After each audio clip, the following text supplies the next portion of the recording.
Hello friend, एक बार फिर स्वागत है आपके चैनल पे द GATE एजुकेशन में। और आज हम जानने वाले हैं हार्ड डिस्क के बारे में। तो हार्ड डिस्क क्या होती है, इसके फादर कौन है, कितने इनका इन्वेंशन किया, किस तरीके की हार्ड डिस्क एक्चुअली यूज़ करते थे ये है, उनके बारे में हम थोड़ा सा आज ज्ञान लेने वाले हैं। तो इस वीडियो में बने रहिए, अंत तक वीडियो ज़रूर देखिए, आपको ये ज्ञान आपको काफ़ी फ़ायदेमंद होने वाला है। तो आइए थोड़ा जानते हैं, क्योंकि बहुत सारी कन्फ्यूजन होती है लेकिन हार्ड डिस्क को कि उसे HDD बोलते हैं, SSD क्या है, ये सारे जो क्वेश्चन SATA ये तरीके की कई सारे वर्ड एक्चुअली हार्ड डिस्क में यूज़ होने वाले हैं। तो उन्हीं हार्ड डिस्क के बारे में एक्चुअली हम जानने वाले हैं। तो आइए इस वीडियोज़ को शुरू करते हैं। तो सबसे पहले क्या हम देख लेते हैं एक बार ज़रा। तो यहाँ पे एक चीज़ ध्यान रखिए, आपको जो है सबसे इम्पोर्टेंट चीज़ ध्यान रखनी है कि इसमें जो हार्ड डिस्क जो होती है आपकी मेन, उसमें देखो हार्ड डिस्क जो मेन काम होता है क्या होता है। Hard disk is the secondary storage device होती है जिसमें डाटा स्टोर किया जाता है। साथ ही साथ जो हम विंडो इंस्टॉल करते हैं वो इसी के अंदर करते हैं। विदाउट दिस एक्चुअली हम किसी भी तरीके की कोई ऑपरेटिंग सिस्टम को ऑपरेट नहीं कर सकते जब तक कि हम हार्ड डिस्क उसमें ना लगाएं। ठीक है, एक जनरली ओके। तो बात करते हैं कि जनरली कंप्यूटर में कनेक्ट होकर ये डिजिटल डाटा को परमानेंट स्टोर करने का काम करती है, इसलिए हार्ड डिस्क ड्राइव कहा जाता है HDD, hard disk drive HDD। Okay, इसी तरह hard disk drive secondary storage device भी कहलाती है। ध्यान रखिए, प्राइमरी में हमारी रैम आती है, सेकेंडरी में हमारी जो है हार्ड डिस्क आती है। ओके, तो ये हार्ड डिस्क हमारी जो है एक प्रकार की सेकेंडरी स्टोरेज डिवाइस होती है जिसमें परमानेंटली डाटा को स्टोर भी कर सकते हैं। ओके, इसे HDD के नाम से भी जाना जाता है, HDD। ओके, देन उसके बाद आती है जो पहली हार्ड डिस्क थी। तो पहली हार्ड डिस्क ड्राइव जो है ना 13 सितंबर 1956 को बनी थी। तो IBM द्वारा इसे बाज़ार में लाया गया था। और देन हार्ड ड्राइव स्मेल जो है ना रैम एक 305 सिस्टम में प्रयोग किया गया था। कुछ इस तरीके की दिखती थी जैसे आप स्क्रीन पे देख पा रहे हो।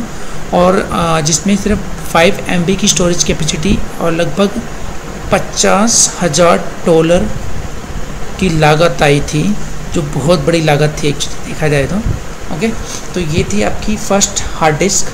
अब बात कर लेते थोड़ा सा हार्ड डिस्क को हिंदी में एक्चुअली हम कहते क्या है।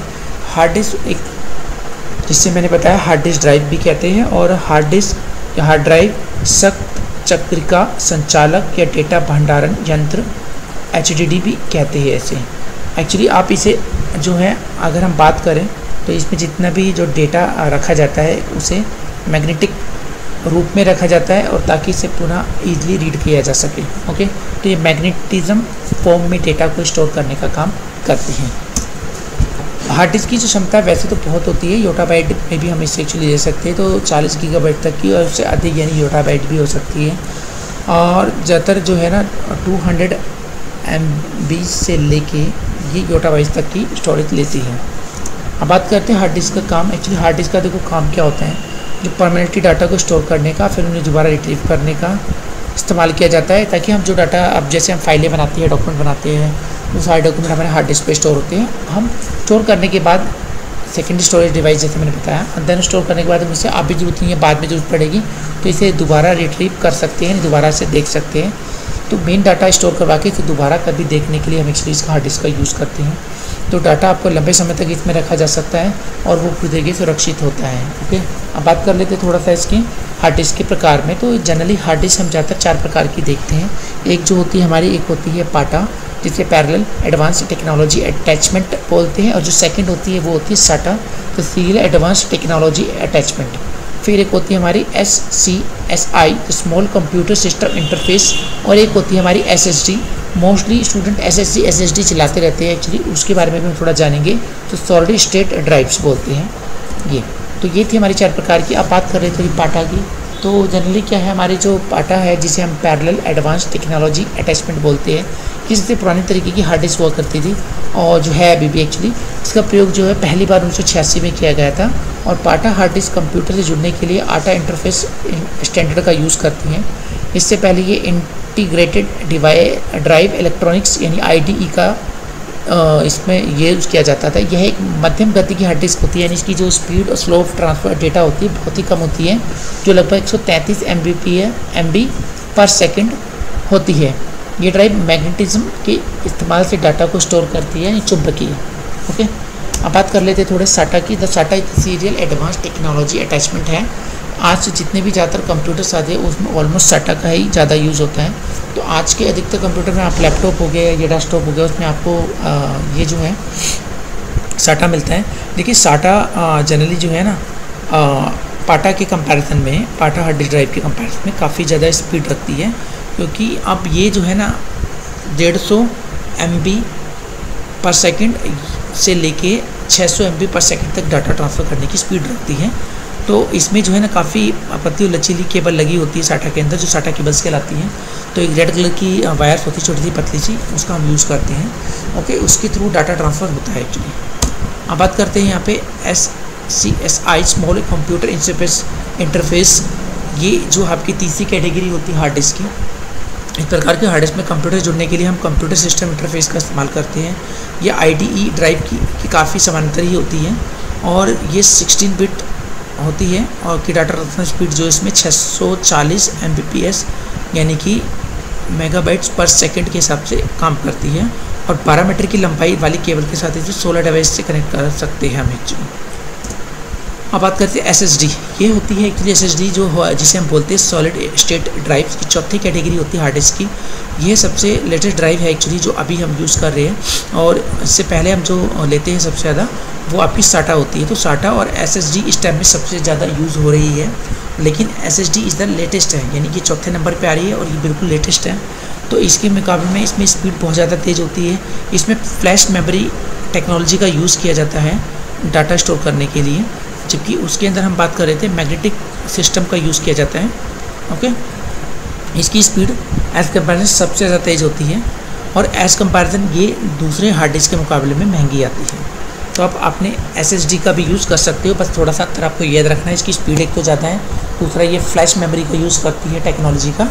ओके, डाटा स्टोर करने के लिए, बाकी सब में डाटा स्टोर करने के लिए मैग्नेटिक टेक्नोलॉजी का यूज़ किया जाता है।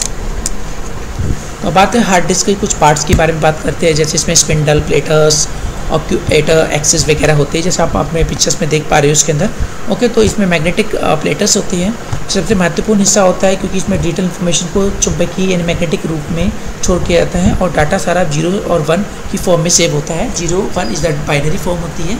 अगर आप थोड़ा कंप्यूटर का नॉलेज रखते हो तो बाइनरी नंबर सिस्टम्स का भी यूज़ किया जाता है, जिसमें हम डाटा स्टोर करते हैं इसके थ्रू। और रीड राइट इसमें हेड होते हैं, जो डाटा को रीड करने का और राइट करने का काम करते हैं। यह भी एक चुंबक का ही पार्ट सा होता है। ओके, फिर एक्चुएटर होता है जो रीड राइट को घुमाने का काम करता है। तो रीड राइट जो आर्म होती है उसको घुमाने का काम करता है। रीड राइट आर्म, ये रीड राइट जो हेड का पिछला हिस्सा होता है, ये दोनों आपस में जुड़े हुए होते हैं। ओके, फिर उसके बाद हमारे पार्ट्स बचे, जैसे स्पिंडल। ये एक मोटर है जो प्लेटर के बीच में मौजूद रहती है और हमेशा प्लेटर्स को घुमाने का काम करती है। और हम बात करें सर्किट बोर्ड, तो प्लेटर से डाटा प्रभाव को नियंत्रित यानी कंट्रोल करने के लिए हम एक्चुअली इसका सर्किट बोर्ड का यूज़ करते हैं। और कनेक्टर्स, तो सर्किट बोर्ड से जो रीड राइट और प्लेटर्स तक डाटा पहुंचाने का काम सिर्फ कनेक्टर ही करते हैं। लॉजिक बोर्ड, यह एक प्रकार की चिपसेट होती है जो हार्ड डिस्क ड्राइव से इनपुट और आउटपुट की सारी जानकारी को नियंत्रित यानी कि कंट्रोल करती है। तो HSA, इसे रीड राइट आर्म का जो पार्किंग एरिया होता है उसे हम HSA बोलते हैं। और फिर होता है हमारा रीड राइट आर्म। तो रीड राइट हेड का एक पिछला जो हिस्सा होता है, दोनों आपस में जोड़ने का इसका एक्चुअली काम किया जाता है। ओके, तो ये होते हैं हार्ड डिस्क के कुछ पार्ट्स। अगर कभी आपसे कोई पूछ ले हार्ड डिस्क के क्या पार्ट्स होते हैं, तो ये हार्ड डिस्क के आपके पार्ट्स होते हैं। ओके, अब बात कर लेते हैं इसके फादर जिन्होंने एक्चुअली इसको बनाया था, तो वो थे रेनॉल्ड बी जॉनसन। तो रेनॉल्ड बी जॉनसन एक अमेरिकी आविष्कारक इन्वेंटर्स थे जिन्होंने इसे बनाया था। ये IBM कंपनी में काफ़ी लंबे समय तक एम्प्लॉय रह चुके हैं थे। ओके, तो इन्होंने हार्ड डिस्क को इनको फ़ायदा भी हो रहा था, उन्होंने उस कंपनी में रह के इस हार्ड डिस्क का निर्माण किया था। एक्चुअली जो फर्स्ट हार्ड डिस्क वैसे मैंने बता चुका हूँ IBM द्वारा ही लॉन्च की गई थी, लेकिन एक्चुअली जो बनाने का सारी जिम्मेदारी और डेवलपमेंट की थी वो हमारे मिस्टर रेनॉल्ड बी जॉनसन की थी। ये वो उस टाइम की और आज भी हार्ड डिस्क के फादर के नाम से जाने जाते हैं। अगर आपसे कभी भी कोई पूछे कि हार्ड डिस्क के फादर कौन है, तो क्योंकि कंप्यूटर्स के फादर चार्ल्स बेबेज को सभी जानते हैं, लेकिन कुछ माउस हो गया इस तरीके के हो गए, तो ऐसे हमारे हार्ड डिस्क हैं। तो ये हार्ड डिस्क के आपके फादर हैं, तो आपको बिना झिझक जवाब देना होता है रेनॉल्ड बी जॉनसन। और हमेशा ध्यान रखना है कि IBM के वहाँ पे ये मतलब अलग से इन्होंने डेवलप नहीं किया था। सारी सुविधाएं वगैरह जो है वहाँ की कंपनी प्रोवाइड करती है, लेकिन एम्प्लॉयज़ का भी नाम हो जाता है अगर वो रह के वहाँ पे कुछ स्पेशल अचीवमेंट करते हैं। तो रेनॉल्ड बी जॉनसन ने एक्चुअली फर्स्ट टाइम इस तरीके की IBM को एक कंपनी के अंदर मतलब रहते हुए हार्ड डिस्क का निर्माण किया था, इसी वजह से उनको फादर ऑफ हार्ड डिस्क के नाम से भी जाना जाता है। आई होप ये वीडियो आपके लिए बहुत अच्छी रही होगी। तो आज आपने सीखा कि हार्ड डिस्क क्या है, हार्ड डिस्क के प्रकार क्या है, हार्ड डिस्क किस लिए यूज़ की जाती है और हार्ड डिस्क के फादर कौन है और पहली हार्ड डिस्क कब डेवलप हुई थी उसकी भी जानकारी आपको दे दी गई है। तो ये आपकी जो नॉलेज को बढ़ाने का काम करती है। आई होप मैं हमेशा आपके नॉलेज को बढ़ाता रहता हूँ। प्लीज़ मेरे सब्सक्राइबर भी बढ़ाइए और मेरे सब्सक्राइबर भी बनिए और दूसरों को भी सब्सक्राइब जरूर करवाइए। Thank you very much and have a nice day.